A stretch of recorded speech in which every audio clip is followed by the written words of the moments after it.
Tercer bloque, vamos a hablar un poco de esto que nos enorgullece tanto, de lo que a veces forzadamente nos queremos sentir parte y a veces nos cuesta, ¿no?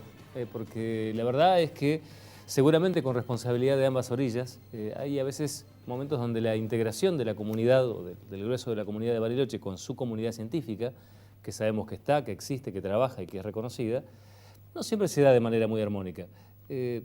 Sucede muchas veces que probablemente muchos de nosotros nos sentamos intimidados ante los saberes que no poseemos a la hora de mantener un diálogo franco con ellos. Y también debe suceder a la inversa, ¿no? Debe ser largo de explicar lo que estuve haciendo esta tarde para un auditorio que no está preparado. En el medio de eso nos enteramos, por ejemplo, que una docente del Balseiro recibe el premio L'Oreal por las Mujeres de la Ciencia, para las Mujeres de la Ciencia del año 2016, Fabiana Genari, a quien está con nosotros. Le agradecemos la visita. Muchas gracias por la invitación. Y le agradecemos que acepte este desafío, ¿no? De venir a unir universos vinculados y a veces con dificultad vinculados, ¿no? Bueno, no creo que estén tan alejados. De alguna manera, creo que los científicos trabajamos dentro del laboratorio, pero en diferente medida, pero todos pensamos que lo que estamos haciendo tarde o temprano va a llegar a la sociedad en la cual vivimos. Claro. Eso es importante, ¿no? Que no es que están en una burbuja séptica en la cual no hay contacto con el exterior, que por ahí es una fantasía construida injustamente, ¿no? De buena parte de la población. Quizá porque es la manera de darle una imagen, no sé, cineasta de la posición del investigador. Hay gente que son fósiles de Guerra Fría que nos han quedado. Puede ser. No, pero creo que no, que uno trata de hacer cosas que en menor o mayor medida van a llegar a la sociedad. Claro. Bueno, puntualmente, ¿en qué áreas trabaja usted y qué es lo que ha merecido este reconocimiento? Bueno, nosotros trabajamos en lo que sería un área de ciencia de materiales, el diseño y desarrollo de materiales, y en este caso en particular lo que tratamos de hacer fueron materiales que están asociados con un tema de la energía, pero con el objetivo de poder disponer de una forma de energía que sea amigable con el medio ambiente. Entonces, en este contexto, una de esas potenciales formas de energía es usar el hidrógeno, es decir, quemar el hidrógeno, ya sea en un motor de combustión o en una celda de combustible, porque cuando uno quema ese hidrógeno, lo que obtenemos es la energía que necesitamos para el consumo diario de un hogar o de, digamos, de hacer andar un auto, y el otro producto que se obtiene es agua. Entonces, quemar un combustible, que en realidad el hidrógeno no es un combustible, pero imaginándonoslo como un combustible, este vector energético, digamos, nos permitiría disponer de energía que no trae consecuencias al medio ambiente. Ahora, no solamente es la generación de esa energía, sino la capacidad de captura de esa energía, ¿no? Para poder disponer de la misma. Claro. Entonces, ahí nos encontrábamos con un problema. Por un lado, que el hidrógeno no está como podríamos encontrar un combustible fósil. Claro. Entonces, uno dice, voy a ir y pinchar en algún lugar, no sé, de la montaña. Bueno, no. Un concepto de minería de la no existe, no hay yacimientos, por decir así, de hidrógeno. Uno siempre al hidrógeno lo va a encontrar enlazado o combinado o unido a otros elementos formando compuestos, como el agua. Entonces uno necesita gastar energía para sacarlo de ahí y después tenerlo para quemarlo, combustionarlo. Claro. Sí. Entonces nosotros lo que desarrollamos, por un lado, son los materiales capaces de producir ese hidrógeno, pero cuando lo producís gastás energía. Entonces uno dice, quiero tener el hidrógeno para producir energía, pero para tenerlo gasto energía. Entonces, en este proyecto, que en realidad tiene 4 partes, la primera parte sería la producción de hidrógeno consumiendo energías que hoy por hoy las desaprovechamos, como la energía del sol o la energía del viento. Entonces, esas energías que son intermitentes y que están disponibles solo en algún momento, las podríamos usar para producir el hidrógeno usando unos catalizadores que nosotros desarrollamos, que son capaces de convertir biomasa o lo que serían residuos después de que llevan a cabo una fermentación, y eso nos permite obtener hidrógeno que en otros materiales que también desarrollamos nosotros lo almacenamos. Entonces yo tengo ahí el hidrógeno para poderlo usar en un momento en que ya no tengo el viento o que ya no tengo el sol, para así ahí quemarlo, combustionarlo, digamos, y obtener la energía. Y estos materiales que actúan como receptáculo, no sé si el término es el adecuado, ¿también hay un desgaste de energía previo para generarlos? Sí, en cada producción de materiales vos tenés un gasto de energía y nosotros en esas etapas hemos tratado de optimizar varios factores. Por un lado el consumo de energía y por el otro el impacto sobre el medio ambiente cuando se producen esos materiales. Porque una vez eso no lo piensa. Es decir, no nosotros, pero lo que digo en general los procesos, vos siempre tenés que la obtención de un material que todavía no es el producto final deseado, claro, sí. Tiene un impacto sobre el medio ambiente. Yo cuando hago una síntesis, por decir así, una reacción química, uso ¿qué es? Agua, un solvente orgánico, y eso ¿qué hago después con lo que sobró? Entonces, tenemos optimizado esos procesos de tal manera que se trató en todas las etapas, que todavía faltan 2 que no mencioné, tratamos de evitar la emisión de cualquier tipo de efluente, ya sea líquido o gaseoso, sobre el medio ambiente. Está minimizado. O sea que esto es, para buscar un paralelismo vinculado a la protección del medio ambiente, lo que, por ejemplo, en la ecología se llama la línea de agua, o, por ejemplo, con lo que se llama, o estas viejas discusiones de el producto final, qué proceso de elaboración tuvo para justificar determinadas acciones, ¿no? Exactamente. Esta vieja discusión de si la bolsa de plástico es menos contaminante que la bolsa de papel, porque la de papel la podés quemar, pero en realidad la industria papelera es más contaminante que la otra. Estos debates, básicamente es eso trasladado al laboratorio. Exactamente. Trasladado al laboratorio y a un, digamos, ciclo global que estamos tratando de analizar para que después se pueda implementar en mayor escala para poder proveer o contar con energía que sea una alternativa al uso de combustibles fósiles, que hoy es, digamos, la principal componente de nuestra matriz energética nacional. Claro. Pero es un problema en realidad de la mayor parte de los países. Hay países que han hecho una reconversión de la matriz energética, pero la mayoría de los países del mundo tienen una matriz energética basada en combustibles fósiles y tienen un problema por ello, que es la emisión de gases responsables del efecto invernadero.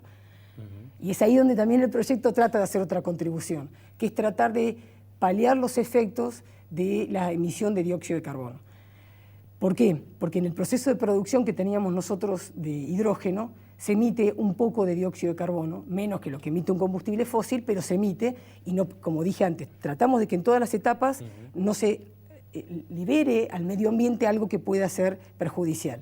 Entonces lo que desarrollamos son otros materiales que son capturadores de dióxido de carbono y que hacen que el proceso de producción de hidrógeno sea limpio, pero a la vez constituyen una alternativa para que hoy por hoy se pueda utilizar en aplicaciones en las que se está usando el combustible fósil y se está quemando y se está liberando dióxido de carbono para reducir o eliminar las emisiones de dióxido de carbono a la atmósfera.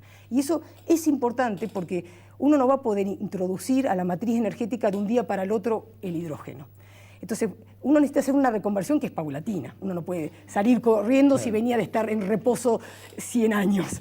Entonces, es necesario que encontremos alternativas para reducir las emisiones de dióxido de carbono mientras que podamos incorporar energías alternativas limpias, renovables, en la matriz energética del país. Ahora, el desafío me imagino que va por dos lados, ¿no? Por 2 lugares muy claros. Uno es generar volumen de hidrógeno en este caso.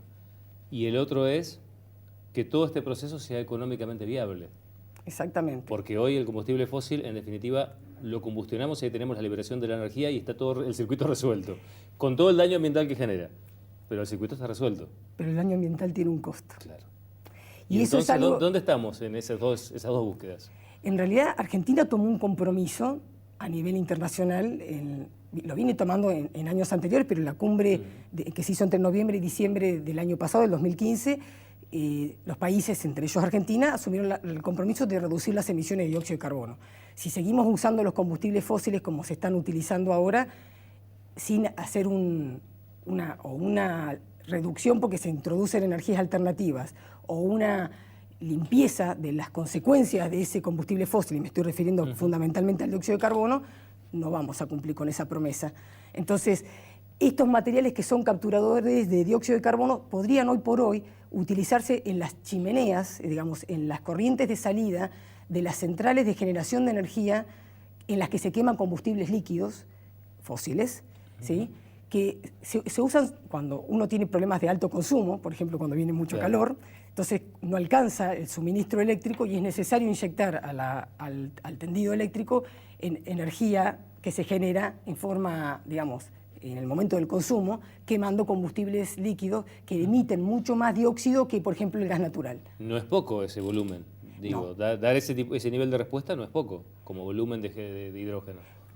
Pero en ese caso lo que se libera es dióxido de carbono y estos capturadores ya no serían de hidrógeno, sino de dióxido. Claro. Entonces, en el proceso que nosotros proponemos, que tenemos la producción de hidrógeno, el almacenamiento y después un material que es capaz de capturar el dióxido de carbono, ese que captura el dióxido de carbono me soluciona el problema de emisión de CO2 que tenía mi proceso de producción de hidrógeno, pero a la vez se puede usar ya no en el ciclo del hidrógeno, sino como un paliativo a la contaminación que producen los combustibles fósiles. Entonces, esto te permite reducir las emisiones hoy por hoy que estás usando combustibles fósiles, mientras que tratamos de empezar a inyectar otra energía alternativa a la matriz energética, digamos. ¿Y ese paulatino ingreso de esta nueva, de esta opción energética, hoy es viable económicamente?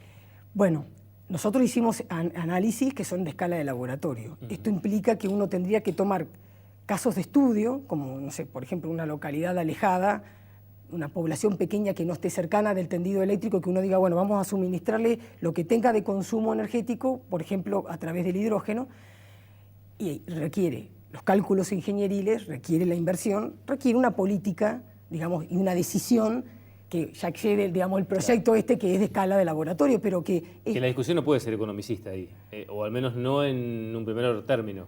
Tiene que haber una apuesta, un nivel de apuesta. Sí, yo creo que es una combinación de ambos factores. Las energías alternativas comenzarían a ser competitivas con el uso de combustibles fósiles si en los combustibles fósiles se considerara el impacto ambiental, pero no de la explotación solamente, sino de las emisiones que se hacen, que nadie le está poniendo un costo. ¿Cuál es el costo de liberar dióxido de carbono que te va paulatinamente subiendo la temperatura del planeta?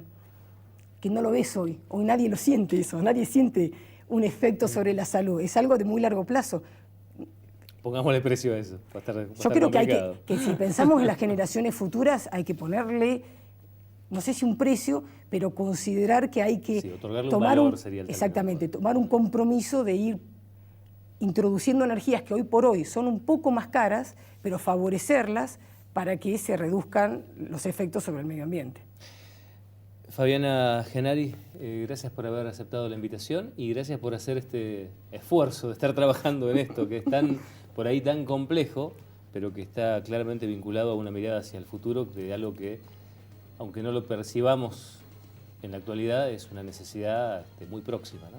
Sí, yo creo que hay interés de la mayor parte de los países de incorporar este tipo de energías. Hay otros países que están trabajando en cosas parecidas, por ahí lo que no han abordado es las 4 etapas, por ahí el mismo grupo, pero hay un avance a nivel internacional en estas áreas.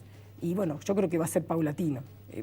Va a ir madurando esto y se va a ir incorporando, digamos, como una alternativa a la forma de generar energía. Bueno, ella fue reconocida con el L'Oréal por las Mujeres en la Ciencia 2016, que entrega L'Oréal junto con la UNESCO en colaboración con el CONICET. Gracias. Muchas gracias por la oportunidad. Muy bien, así llegamos al final de esta edición de la A a la Z. Bueno, hemos tenido de todo hoy, ¿eh? Hoy ha sido un programa que ha venido cargadito en esta jornada de miércoles. Nos reencontramos, renovamos este encuentro la próxima semana. Gracias, hasta entonces.